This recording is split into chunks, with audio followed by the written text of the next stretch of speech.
What is this EMC that I'm talking about? The law specifically defines an EMC as a medical condition manifesting itself by acute symptoms of sufficient severity, which may include severe pain, such that the absence of immediate medical attention could reasonably be expected to result in any of the following: serious jeopardy to patient health, serious impairment to bodily functions, or serious dysfunction of any bodily organ or part. Say that 3 times fast. Under this very complicated and very vague definition, there are 2 possible interpretations of what this statute means. The 2 interpretations are as follows.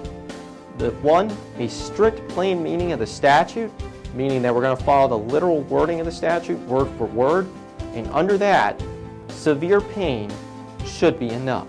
The second is we're going to look to what other laws that have used this EMC say. And what the insurance industry wants it to be is what's known as EMTALA.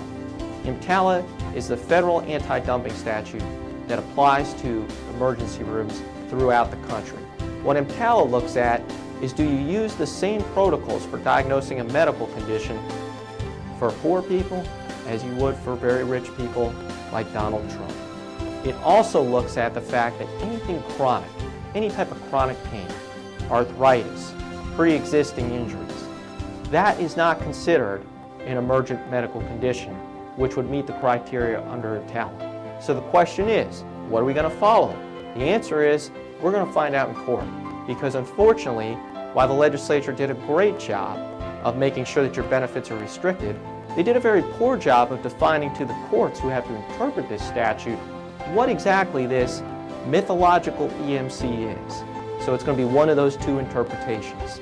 If Florida courts follow what the Florida Supreme Court has said about PIP law, they should follow what I said.